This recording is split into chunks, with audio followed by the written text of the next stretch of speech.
Olá, eu sou a Tami do Literatami e hoje estou com a Miriam Scott, que escreveu Helena Ferrante, Tati Bernardi, A Maternidade Desnuda, A Construção das Vozes Narrativas e a Alteridade.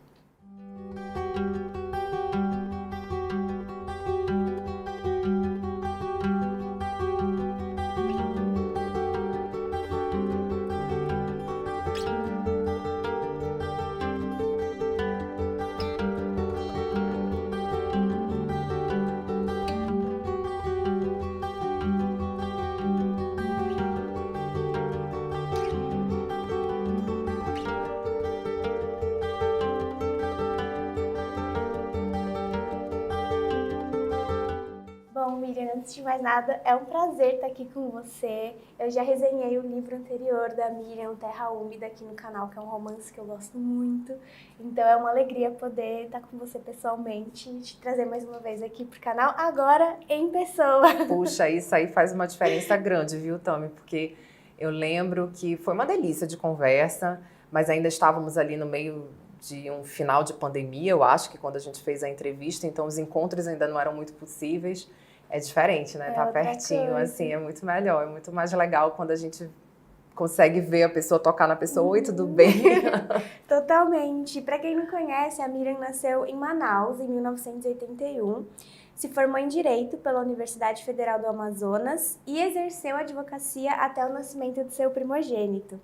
Das suas vivências com o seu filho surgiram crônicas e histórias infantis, no momento em que ela resolveu se dedicar totalmente à escrita e publicar os seus primeiros livros. Então, desde 2014, ela publica diversos gêneros, contos, crônicas, poesia e romance, entre eles Mulheres Chovem e o ótimo Terra Úmida, que eu acabei de comentar, que saiu pela editora Penalux. E a Miriam é cronista também do jornal manauara A Crítica e mestre em literatura e crítica literária pela PUC de São Paulo, pela pesquisa que culminou neste livro que vai ser então o tema do nosso papo de hoje, que foi publicado pela editora Giostre, né? Eu queria começar, Miriam, pedindo que você compartilhasse um pouco dos bastidores e do contexto que deram origem à sua pesquisa, né? Como é que você conheceu a Helena Ferrante e a Tati Bernardi? Como foi o seu primeiro contato com elas? E o que é que te levou a estudar justamente essas autoras a partir das temáticas da maternidade e da alteridade? Bom, a Helena Ferrante, enquanto romancista, eu conheci antes de conhecer a Tati Bernardi, porque a Tati Bernardi eu já sabia como cronista, o romance veio bem depois. Então, a Helena Ferrante, eu estava ali no momento de muita leitura, por volta de 2015, 2016, e eu lembro que eu acho que eu estava fazendo alguma oficina de escrita à época, e um professor começou a falar, e muita gente começou a falar no Instagram sobre a tetralogia, né, da Amiga Genial. E aí eu fiquei super interessada, porque já falava de uma personagem super forte. Então, o primeiro livro mesmo da Helena Ferrante que eu tive contato foi com a tetralogia.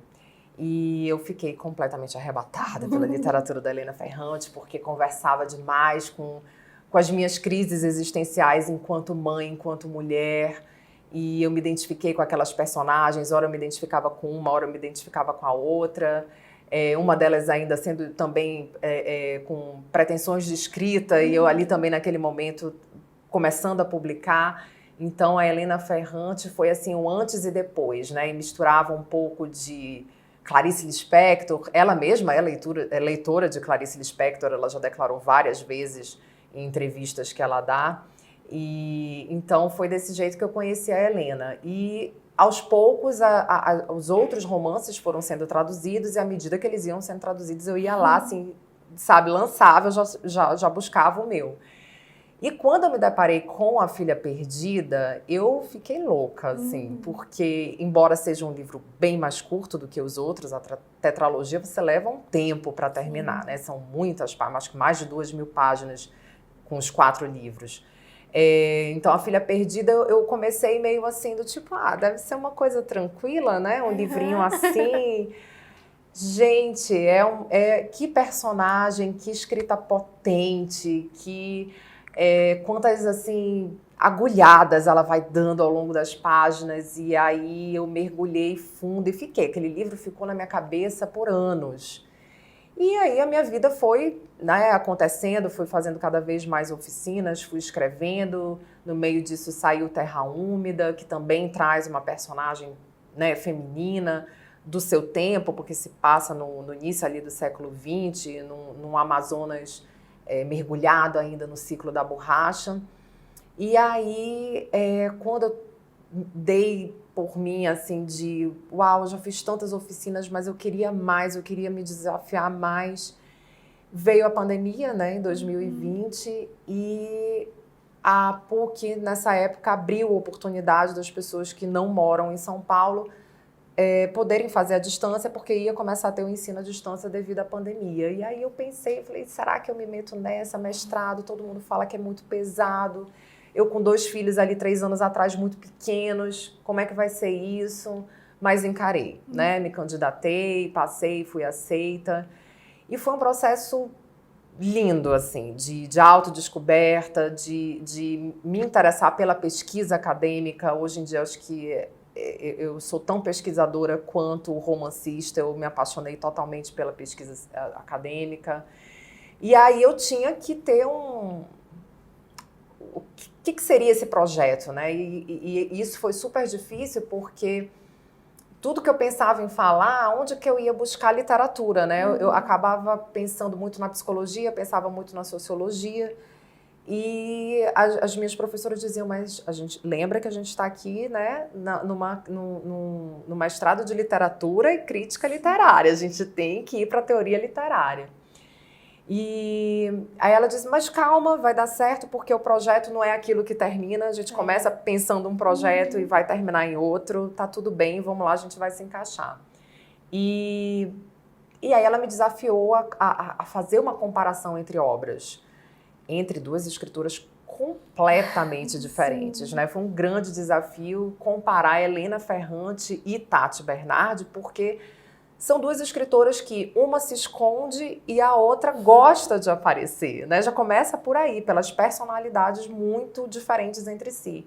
Uma com uma escrita muito crua, né? Muito potente, muito dura, às vezes arisca mesmo, e a Tati super irônica, colocando na literatura dela o humor ácido dela mesmo, que ela fala normalmente nas crônicas e nos programas que ela apresenta. Então, era um desafio muito grande, mas ambas juntavam um tema que me interessava.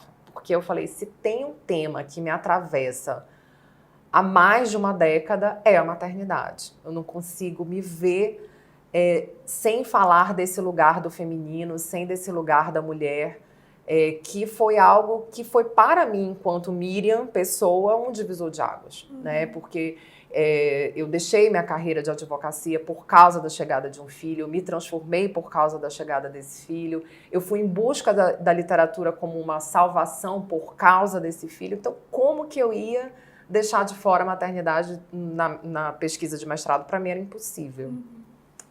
E aí eu tive assim, uma boa resposta da própria PUC de dizer, vamos lá, é um tema que não existe dentro da academia, falar de maternidade com literatura é algo que ainda não tinha sido feito. Elas gostaram, e principalmente por trazer 2 escritoras contemporâneas, né? Porque geralmente a gente acaba indo lá para os clássicos, que também já era um desafio, porque a fortuna crítica é muito menor, né? Então aí eu tinha um desafio de ir atrás de novo material e me tornar a próxima fortuna crítica para outras pessoas. Então, Helena veio com A Filha Perdida, que é o livro que realmente eu mais gosto dela, e a Tati Bernardi, em 2020, tinha lançado o Você Nunca Mais Vai Ficar Sozinha, e que fala realmente dessa chegada de uma gravidez que, embora fosse muito aguardada, esperada por ela, transformou a vida dela de um jeito que ela também não imaginava. Porque a gente sempre ouve falar das dificuldades, mas a gente só entende quando é mãe, não tem para onde correr. E aí, pronto, eu fiquei muito mergulhada na literatura das 2 e foi um processo muito gostoso, embora sofrido às vezes, porque 2 anos de mestrado não é fácil. Assim, eu sempre conto essa história que quantas vezes eu estava assistindo aula e o meu mais novo deitado no tapete, fazendo um drama, dizendo quando que você vai parar de estudar, Mãe, eu tô com saudade. Então, assim, eu falei, gente, eu sou tão atravessada pela maternidade que não tem jeito, eu estou ao vivo em cores passando pela problemática, entendeu? Então, foi assim que surgiu esse livro. De qualquer jeito, o mestrado passaria pela maternidade. De qualquer forma, não tinha pra onde correr. Muito bom. É curioso porque é isso que você falou, né? Ainda que essas duas autoras trabalhem com uma mesma temática, que é a maternidade, elas têm abordagens estilísticas muito distintas, né, desse tema. É um ponto que você faz questão de levantar aqui também. E é claro que o livro vai desenvolver essas diferenças e aproximações, mas o que é que você pode adiantar para quem ainda não o leu em relação a isso? Assim, o que há de aproximação e distanciamento no texto dessas escritoras e de que modo você lidou com isso, com esses pontos de semelhança e distinção discursivas mesmo, na construção da sua pesquisa? Bom, primeiro, assim, a parte de diferença foi até mais fácil porque já era bem identificável, digamos assim, né? A escrita da Helena Ferrante é essa escrita em que, primeiro que ela jorra muita coisa, né? Ela é muito prolixa até. Para falar das coisas, é como se ela tivesse meio que vomitando que a personagem tá ali escondida, né? E aí ela gosta de ir e vir na memória e ela não tem pudor em dizer coisas absurdas, né? Às vezes você se depara com frases de personagem, principalmente quando o tema é maternidade, que a gente tende a achar que a mãe não sente nada de ruim pelo filho, e de repente você se depara com uma personagem que fala absurdos sobre a maternidade. E ela é sem pudor, talvez até porque ela se esconda, né, nesse pseudônimo de Helena Ferrante, ela se sinta muito à vontade para escrever de um jeito que choca mesmo, né? Então, assim, eu lembro que eu me preocupei em ler até as avaliações sobre A Filha Perdida e eu vi que muita gente não gostou do livro por isso. Disse assim, que mulher louca, né? Eu não gostei. Então, assim, as pessoas às vezes não estão realmente preparadas para uma literatura que desafie e tira a gente do lugar confortável, que é o intuito da Helena Ferrante, né? Quando você lê o livro dela, que é mais de ensaio, que é o Frantumalha, ela fala sobre isso. Ela fala que a literatura não é para ser, sabe, um aconchego, um passar de mão no seu cabelo, um tapinha no ombro. Não, a literatura ela é para te tirar do lugar confortável, fazer você experimentar outros lugares que você não experimenta normalmente, e te desafiar a pensar de outros jeitos, né? Não existe só o seu modo de ser mãe, existem vários modos de ser mãe. E já a Tati, ela optou por usar uma autoficção, né? Então, embora seja Karina, né, o nome da personagem, ela não usa o próprio nome, mas ela sempre faz questão de dizer que se trata de uma autoficção.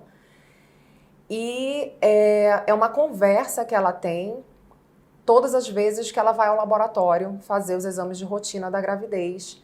E aí ela fica ali conversando, como se ela estivesse conversando com a moça responsável por esses exames.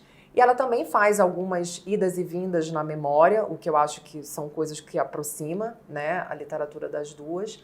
Mas ela é muito irônica. Quando fica pesado o texto, ela vem e você dá uma risadinha, né? Então eu acho que isso começa a fazer a distância.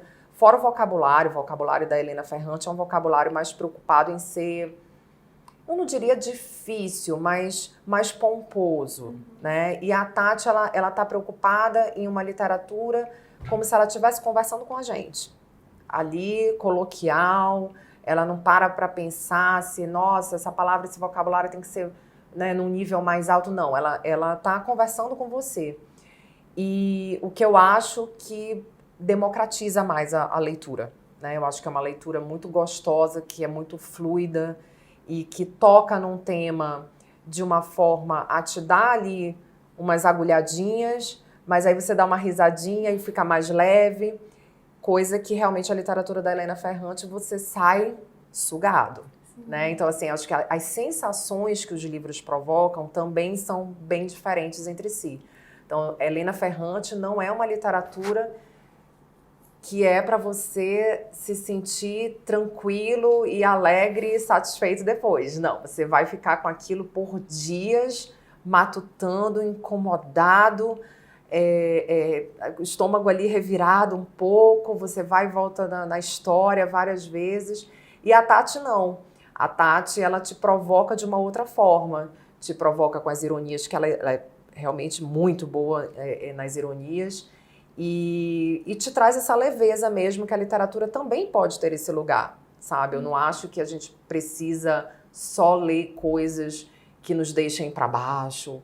Eu acho que faz parte a gente ampliar nossos horizontes literários e experimentar vários tipos de literatura, e tá tudo bem com isso. Acho que as duas cumprem muito bem o papel, né, nas suas escritas.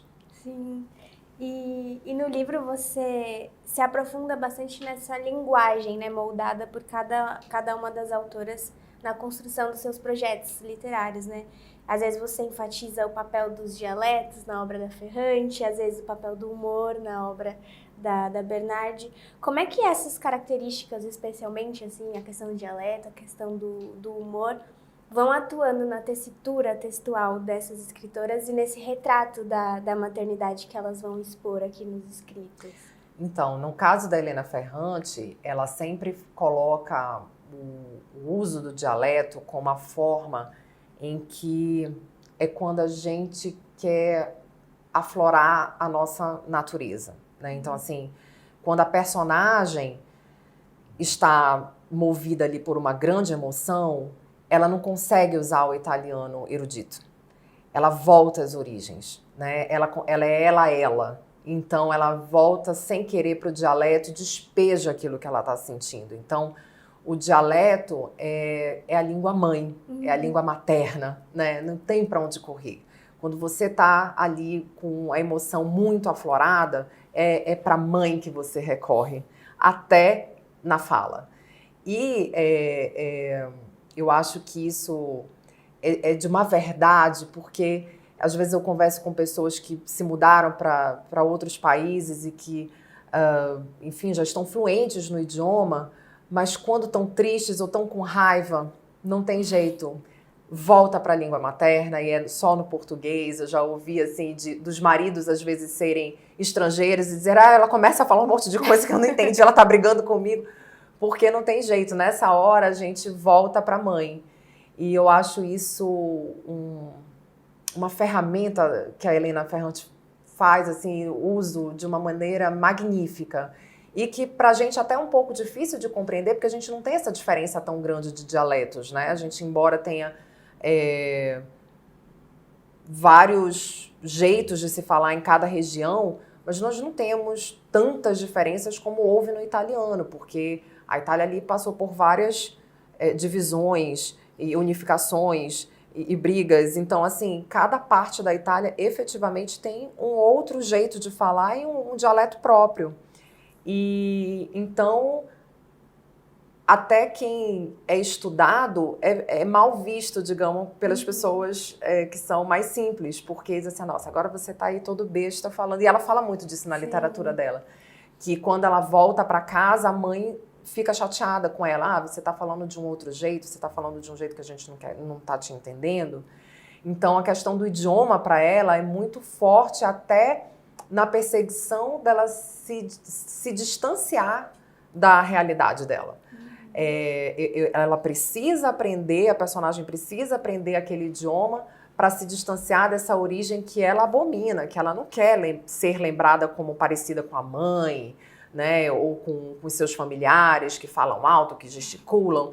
Ela quer ser aquela pessoa, né, da universidade, erudita. Ela persegue isso durante os livros dela. Já a Tati Bernardi não tem essa preocupação. Ela tá preocupada em passar a mensagem dela, em dizer do jeito que vier o que ela está sentindo. E como o livro é praticamente como se a gente fosse essa enfermeira que a escuta, é mesmo um diálogo, e acho que ela também tem a não preocupação de polir o jeito que ela vai falar ou o assunto que ela vai abordar. Ela conta. Ela vê realmente nessa pessoa um divã. eu vou me abrir para ela, eu não tô bem, eu não tô sentindo o que as pessoas queriam que eu sentisse, essa gravidez está me incomodando, eu não estou conseguindo ter controle sobre o meu corpo e sobre as minhas atividades que eu costumava fazer. E ela é uma pessoa que ela se diz muito controladora, então isso é uma questão para ela. Então, dentro dessa dinâmica de um vocabulário mais coloquial, ela também expõe as verdades dela, né? Então, eu acho que isso foi uma coisa que aproxima, distancia entre as duas. Como leitora assídua de literatura contemporânea, eu acho muito curioso como a maternidade tem sido cada vez mais aproveitada como tema literário. Sim. E também como ela é um assunto inesgotável, né? Eu acredito que, em primeiro lugar, pelo longo silenciamento que recaiu por tantos anos sobre as mulheres que são agentes desse processo, você fala disso aqui. E depois porque o maternar é uma experiência muito única, né? Muito particular. E o interessante nessas autoras que você escolheu destacar é que esses seus aspectos estilísticos que a gente comentou e a mirada que cada uma dedica a pontos específicos da experiência de ser mãe ou até com a mãe, a própria mãe, são responsáveis por particularizar o registro da maternidade, né, na obra delas, ao mesmo tempo que essas obras têm um potencial coletivo imenso, né? E você dá atenção a essa relação entre o particular e o coletivo, o privado e o público aqui no seu trabalho. Tem um momento que você escreve o seguinte: a oposição do público-privado constrói a relação com o social individual e masculino-feminino, o que deixa clara a esfera da produção feminina. A mulher eram permitidas as cartas e diários inicialmente, posteriormente as poesias e romances. Eu acho muito interessante essa reflexão, assim, e eu queria saber para você, né, como é que esses primórdios da história da escrita feita por mulheres seguem refletindo ainda na produção artística sobre a maternidade contemporânea, assim, especialmente no caso dessas autoras? Olha, eu acho que foi o que virou o nosso traço de escrita. Essa escrita que era dentro de um cômodo, essa escrita que era escondida, que era muito particular, que era feita no momento em que a casa finalmente silenciava e que ela tinha aquela pouca hora, talvez antes de deitar, para si mesma. Então, eu acho que durante muito tempo, eu acredito que eu falo isso no livro também, ficou taxado como se fosse uma literatura menor, justamente por ser uma literatura íntima.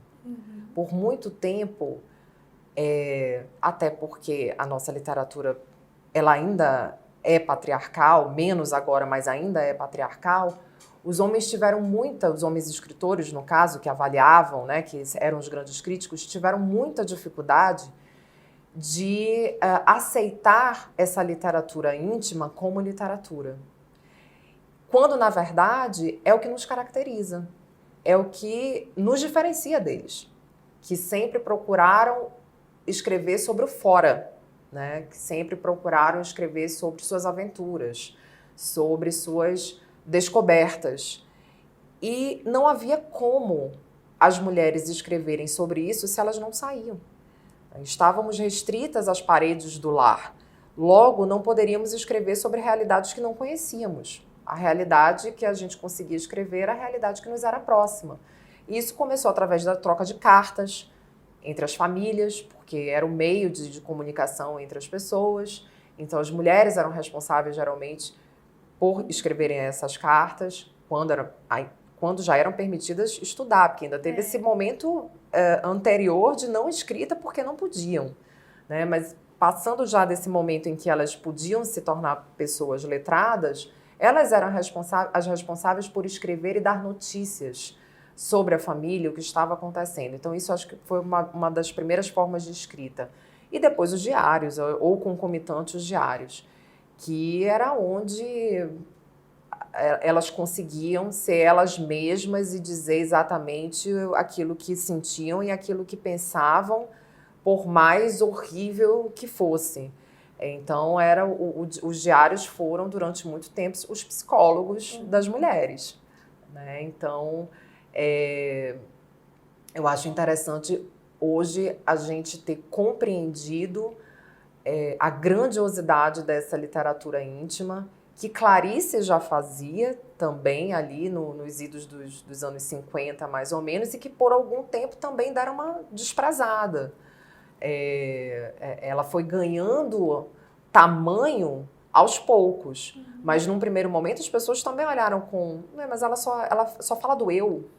Que mania que ela tem de falar do eu. E isso hoje a gente exalta absurdamente. Então, avançamos, né? Avançamos nesse nosso pensamento extremamente patriarcalizado, de que existem muitas maneiras de se escrever literatura e de se tornar universal. O que é universal, né? E relativo à maternidade, justamente porque ela é muito particular, ela causa essa identificação quando ela é objeto, né, de pesquisa ou de um livro de ficção. Porque o particular é político, né? Não tem como. É para isso, inclusive, que eu acho que quanto mais íntima é a literatura, mais pública ela se torna. Porque ela mais ainda ela consegue alcançar a identificação dos leitores.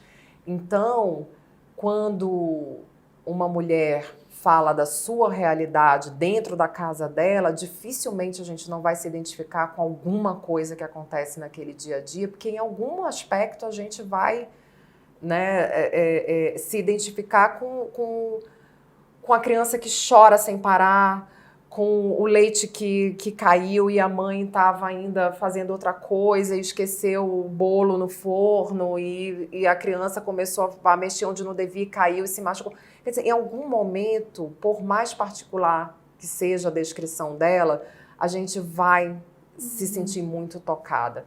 E eu acho isso fantástico, porque Helena Ferrante e Tati Bernardi me contando histórias completamente diferentes, eu consegui me identificar com ambas.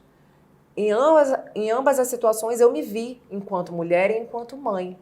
E da mesma forma que fui ler a Buxia Mecheta, que eu acho assim maravilhosa, e que escreveu As Alegrias da Maternidade lá na década de 70, como não se identificar com aquela mulher? E que vive uma cultura completamente diferente da gente.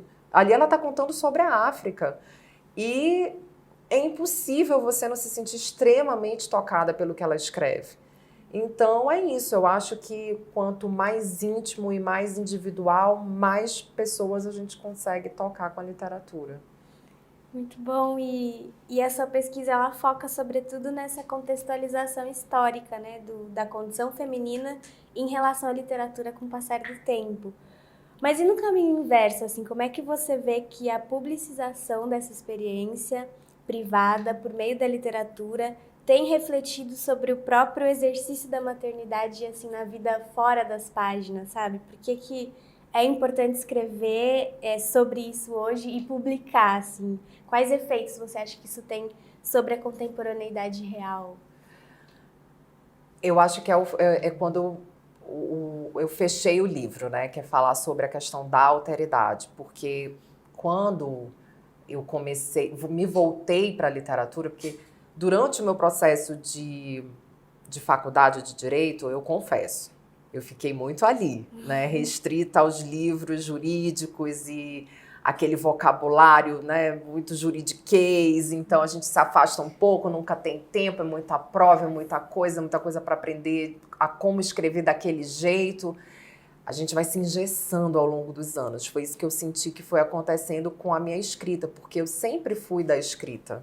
Muito íntima, inclusive, porque tinha coleções de diários na minha vida. E quando eu entrei na faculdade, eu perdi isso. Porque não havia tempo, eu estava sempre de uma aula para outra. Às vezes eu tinha aula de manhã, às vezes eu tinha aula à noite, aí logo depois começam os estágios. Então não dava muito tempo para eu pensar nas minhas próprias questões como eu fazia até os 16, 17 anos. Então eu lembro bem que dos 18 ali aos 22, eu fiquei muito no mundo jurídico e a literatura ficou mesmo de escanteio. Quando eu fui me voltar para isso, a partir dessa época dos 22, 23 anos, que aí agora eu vou respirar um pouco, vou começar a voltar a ler o que eu gosto.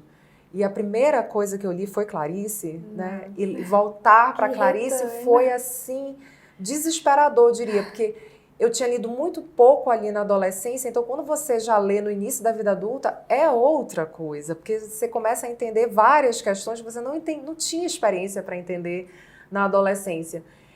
E aí eu já fiquei enlouquecida de novo, né, por Clarice, aí fui atrás da Hilda Hilst, aí eu, né, Lígia Fagundes de Telles, aí eu comecei a querer ler as mulheres, e olha que isso aí era em 2003, 2004, ainda não estava esse movimento pela escrita feminina, não. Mas eu já queria essa literatura de identificação. Quando eu tive o Daniel, e aí a gente fica ali naquele puerpério, eu tive um puerpério mesmo de depressão pós-parto, então foi um período muito difícil, eu me voltei para os livros por quê? E daí eu ter chegado à alteridade na minha própria pesquisa. Quando eu conversava com as pessoas que estavam começando também a maternar, as amigas mais próximas que tinham escolhido ser mãe, as realidades eram muito diferentes. Elas experimentavam alegrias que eu não estava experimentando. E para quem que eu ia dizer aquilo?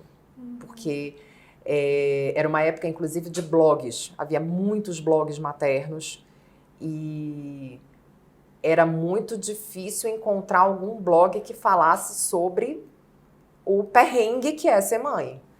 Muitas, inclusive, falavam de um jeito muito bacana e faziam propagandas de produtos porque começaram a viver daquilo. E quando eu tive coragem de abrir o meu próprio blog, eu falei, eu não quero falar sobre o lado lindo da maternidade, porque o que eu estou experimentando é outra coisa. E o grande medo da mulher de falar o que sente e que esse sentimento não é bom, digamos assim, é que as pessoas geralmente confundem com não gostar da criança. E uma coisa não tem nada a ver com a outra. Então, o que eu queria escrever nas minhas crônicas nesse blog era dizer, olha, eu não deixo de amar o meu filho porque não estou me sentindo feliz. São duas coisas completamente diferentes. Eu amo o meu filho, ponto. Mas acontece isso, isso e isso. Esse era o meu intuito no blog.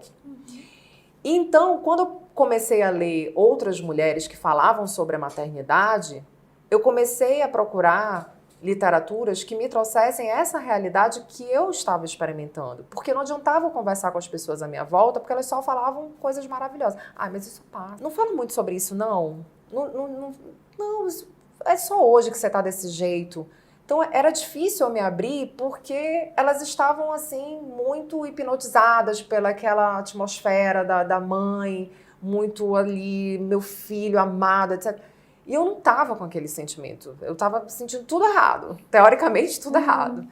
E a literatura, nesse ponto, foi muito importante para mim. Então, eu fui me identificando. Quando eu fui fazer a pesquisa para o mestrado, eu sabia que eu queria falar sobre maternidade, etc., era a minha busca de dizer para as pessoas que a literatura tem essa possibilidade de fazer você experimentar o lugar do outro. Porque, normalmente, a gente não consegue experimentar o lugar do outro.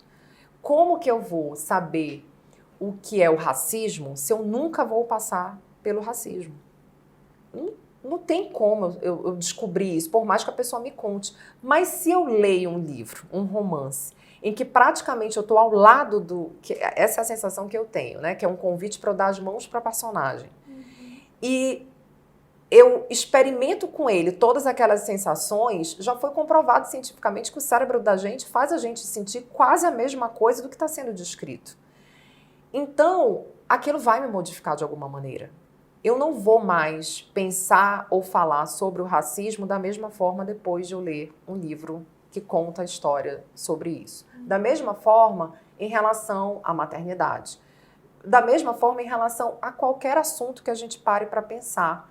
Eu acho que a literatura tem as artes, na verdade, né? Porque se você vai ao teatro e é uma peça que te comove, você vai sair outra pessoa daquele teatro. Você não sai nunca mais a mesma pessoa. Se você assiste a um filme, é a mesma situação. Tem pessoas que falam de filmes que marcaram suas vidas até hoje, e faz 20, 30 anos que assistiram.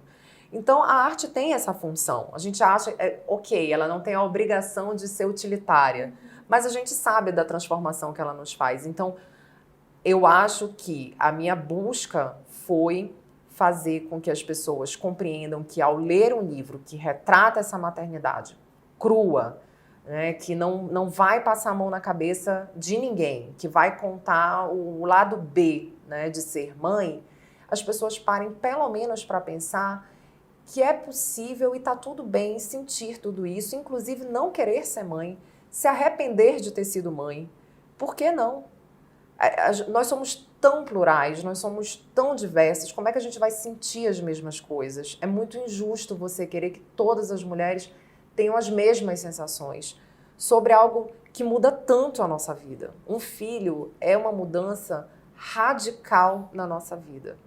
Mesmo que você queira dar as costas para ele, aquilo vai te marcar para o resto da sua vida. Mesmo que você vá embora. Nunca mais você é a mesma. Então, de um jeito positivo ou negativo, você é marcado pela maternidade.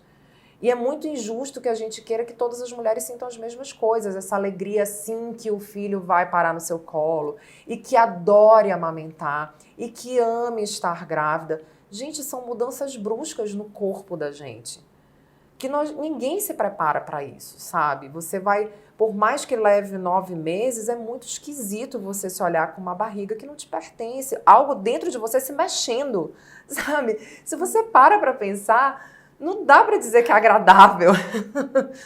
Então, é muito ruim as pessoas romantizarem todos esses estados que a mulher, pelo qual as mulheres passam, como se a gente fosse robôs, tá? Sabe, linha de produção, todo mundo vai estar grávida, todo mundo vai sentir a mesma coisa, todo mundo vai amar o filho e não dá para ser assim. Então, eu acho que o intuito da literatura, como as outras artes que buscam tocar nesse assunto dessa maneira mais verdadeira, menos romantizada, tirar essa neblina, né? Eu acho que tem essa função na contemporaneidade, dizer, olha, tá tudo bem você não querer ser mãe, você tem esse direito, o corpo é seu, não é meu, tá tudo bem você ter se arrependido, é uma pena, imagina o quanto você você se colocar nesse lugar, imagina o quanto você está sofrendo, em vez de julgar e atacar, que é o que geralmente acontece. Né? Então, acho que é por aí. Você apoia a sua reflexão, especialmente sobre a filosofia da alteridade do Levinas, né? Que é um filósofo lituano cujo trabalho eu gosto muito. Eu também apoiei a minha pesquisa sobre Ligia Fagundes sobre o conceito de alteridade dele. Mas ao longo do livro, e como não poderia deixar de ser, já que ele é fruto de uma pesquisa acadêmica, são várias as bases teóricas, né, que você mobiliza e todas muito interessantes. E pensando que há pesquisadoras e futuras pesquisadoras nos assistindo agora e que podem se inspirar no seu processo, eu queria que você falasse um pouco de como foi coletar esse arcabouço teórico, assim, o que guiou a comunhão dessas referências para fortalecer os seus argumentos e como é que foi a sua relação com essa bibliografia durante a escrita da dissertação, que a gente fica tão mergulhado naquilo, né?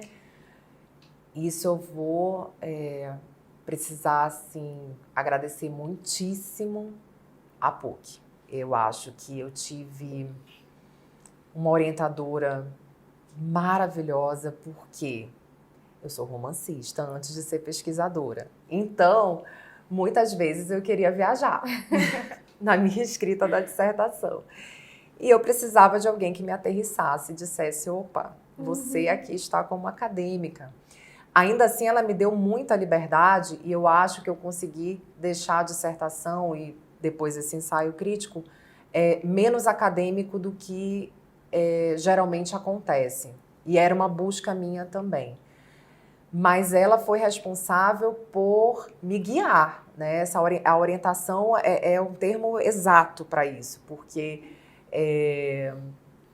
quando eu estava ali me perdendo, já romanceando demais, ela me trazia e dizia assim, não, agora eu preciso que você leia fulano de tal ou fulana de tal, para você entender o que eu quero a partir desse capítulo que você ainda vai escrever. Então, esse momento de dizer, olha esse autor, olha essa autora, antes de você sair escrevendo por aí, te aterrissa um pouco e te ajuda a embasar aquilo que você quer dizer, porque você pode dizer, mas a gente sabe que no mestrado você precisa embasar. Então, essa orientação foi muito importante. E ao longo das disciplinas que eu paguei, eu fui tendo encontros com textos que foram muito transformadores da escrita da dissertação. Eu lembro assim que teve uma disciplina com a professora Elizabeth Cardoso, que também é romancista e gosto muito dela, que foi o segundo capítulo da minha dissertação, foi graças à disciplina dela, que vem falar sobre a questão do rizoma. Quando eu li aquele texto, eu falei, achei o que eu precisava para embasar tudo aquilo que eu estava pensando, inclusive sobre a questão da literatura menor. Então, eu realmente devo às professoras espetaculares que me atravessaram o caminho durante os 2 anos do mestrado. Professora Diana Navas, professora Elizabeth Cardoso, professora Beth Alfeld.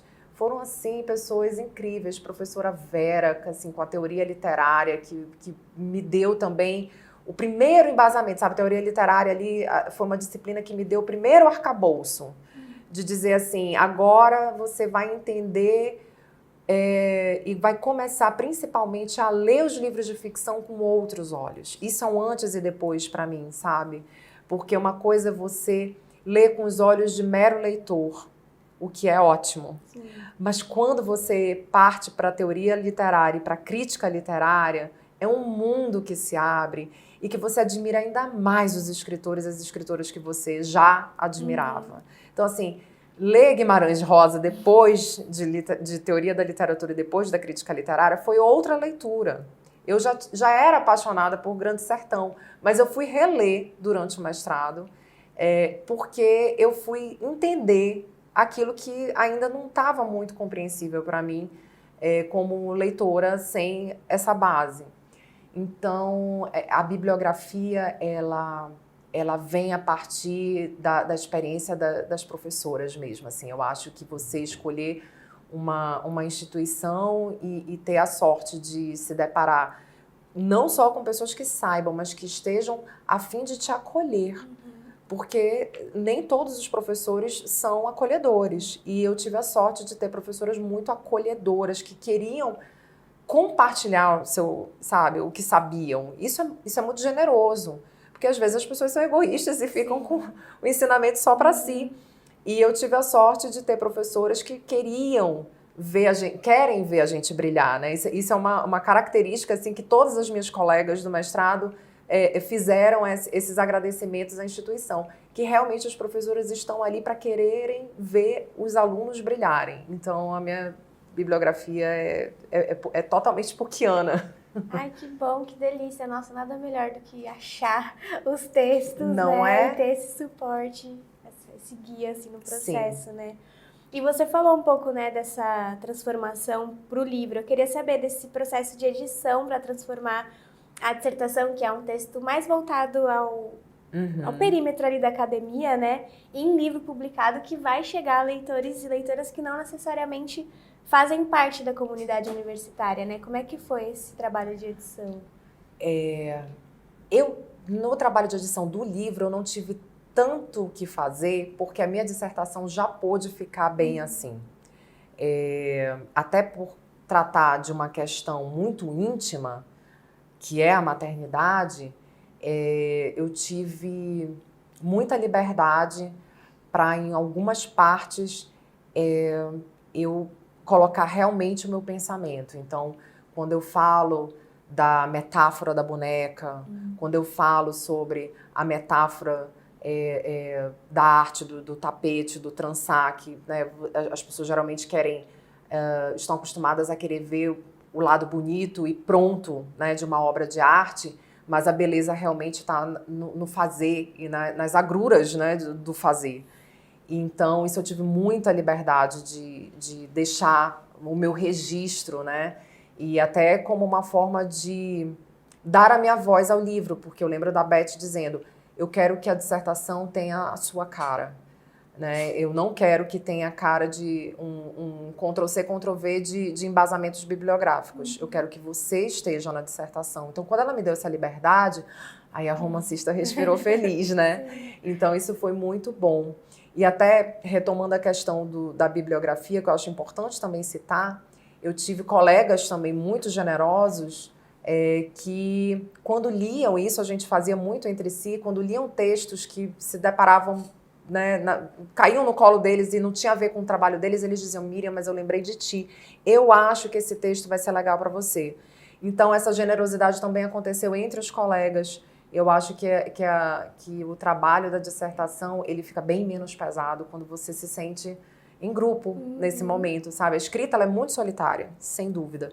Mas a pesquisa não precisa ser. E o debate não precisa ser. Era gostoso debater com as pessoas sobre aquilo que a gente estava pensando. Porque aí, às vezes, a gente está indo por um caminho que não é o caminho que é legal, e a pessoa pega e te diz: olha, eu acho que, de repente, se você abordar para esse lado, a tua dissertação vai ser mais interessante. Como acontece na qualificação, que a banca já vem com você e já diz assim: olha, eu acho que tá bacana, mas se você ler os textos tais, eu acho que vai fazer muita diferença para o teu fechamento. Então, isso faz muita diferença. E eu acho que é você ser humilde bastante para saber aceitar os conselhos e que essas pessoas estão na sua frente nesse sentido, então aceite. Abra o coração e a mente para receber. E aí, óbvio que você sabe aquilo que você quer escrever.